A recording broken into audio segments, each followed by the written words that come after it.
Sveiciens šajā skaistajā svētku dienā. Šodien es vēlos jums nolasīt vienu no saviem patriotiskākajiem stāstiem.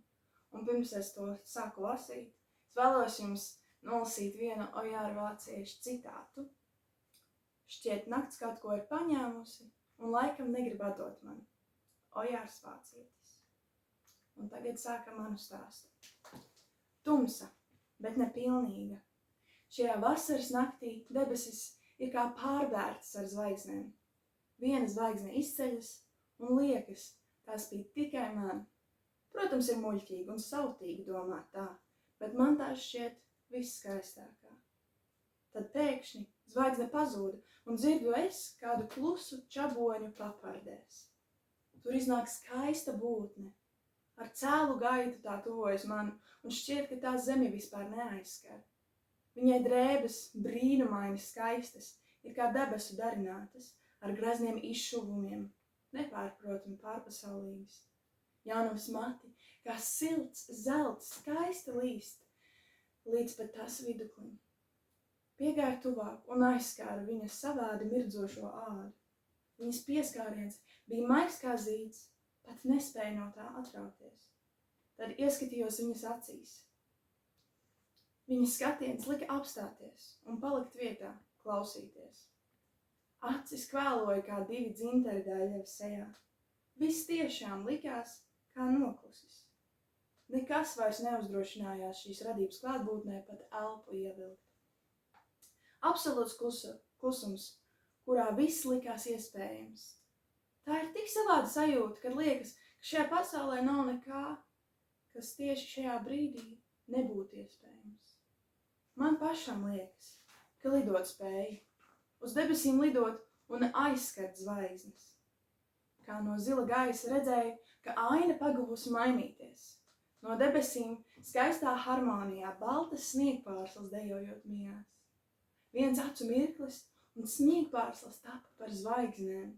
Tās krita nepārtrauktā virpulī, ap mani, ap viņu un visu pasauli. Koki, zāle, ziedi, viss bija apbārstīts ar mazām gaismiņām. Viena iekrita tieši jaunavai plaukstā, un tā uzreiz kļuva par neiedomājami skaistu ziedu. Viņa to dāvāja man, lai es ieliktu to viņas zeltainajās cirtās. Mums vārdi nebija vajadzīgi, lai saprastu viens otru. Bet tomēr es vēlējos zināt. Pievērsu skatiens skaistules sejai, tad acīm. Tajās ieraudzīju savu atspulgu. Salīdzinājumā ar jaunavu es izskatījos kā pārsteigts jēriņš. Te es jautāju ar trīcošu balsi, kā patiesas jērs. Kas tu tāda esi? Un tad viss. Neredzējies vairs ne skaistulu, ne zvaigznes, ne sniegpārslas dejojošās, ne brīnumaino ainavu. Nejūtu pats sevi. Savā apziņā mēģināju skriet un kliegt pakaļ jaunavai, bet mans ķermenis nekustējās. Viss, ko es jūtu, bija tumsa, nakts un kvēlojošā uguns, vietā, kur bija atradusies mana sirds. Sirds, kuru skaistā jaunava bija man nolaupījusi. Kā apžilbis no patiesā brīnuma, kas bija šī nakts, nespēja saskatīt neko, kas ir labs. Redzēju to pašu pļavu, kur iepriekš viss iespējams licies, bet tā jau vairs nebija šīs burvības, kas katru nakti lika atgriezties. Ziedi šķita blāvi un kā bez dzīvības, kokiem lapas plānāks likās bez bagātīgi zaļā toņa, kas mita kādreiz tajās. Zāle sausa, kā salma zem manām kailajām pēdām. Vairs neredzēju skaistumu dzīvē. Nebiju es cilvēks, kas biju iepriekš. Šī savā neiespējamā nakts man bija mainījusi uz mūžiem. Tumsa, bet no jau pilnīgi. Šajā vasaras naktī debesis ir cauršautas ar ložņu zibšņiem. Visapkārt dar ložmetēju sprādzienu un karavīru kliedzieni. Blakus mani brāļi krīt. Baisi man no ļaunuma, ko cilvēks spēj nodarīt. Koki deg, zemes mājas deg, tēvi krīt un sirdis lūst. Debesīs iedegas signāla raķešu ugunis. Dzirkstels skaistā harmonijā, kā sniegpārslas krīt. Kā ļaunu vēstoša ēna, nakts tumsā parādās tanka siluets. Tā starmeš kā divi liesmojoši dzintari pārplēš nakts tumšo plīvuru. Kāpurķēžu alkatīgās ķetnes sadragā jaunās priedītes un atstāja sūnu sagā divas dziļas, melni asiņojošas brūces. Tās mūsu cerības, kas samaltas zem tērauda riteņiem.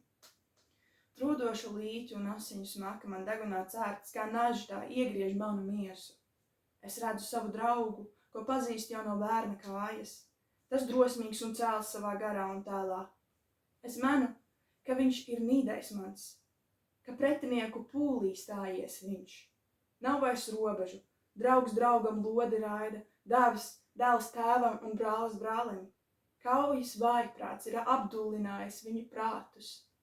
Acīs ir redzams tikai ienaids, vairs palikusi viena suga – ienaidnieks. Vara, ļauna, liela un spēcīga, kā nerimstoši audzēs, tas saindē un aptumšo. Vai ir mums kāda cerība paglābties no sevis paša? Viena lode, tik skaista, tik īsta, ir radīta man. To redzu tikai es.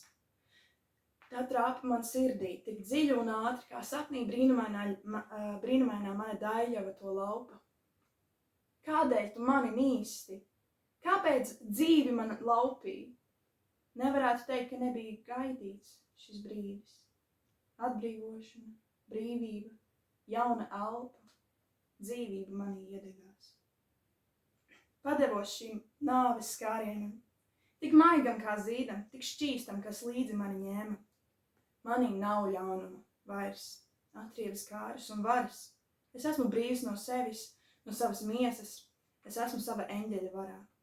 Mani ir palikusi tikai mīlestība, kas uzplaukst kā zieds jaunavas plaukstā. Tā ir kvēla, spēcīga un skaista, kā pēdējais sirdspuksti, kas manās krūtīs ugunīgi dun.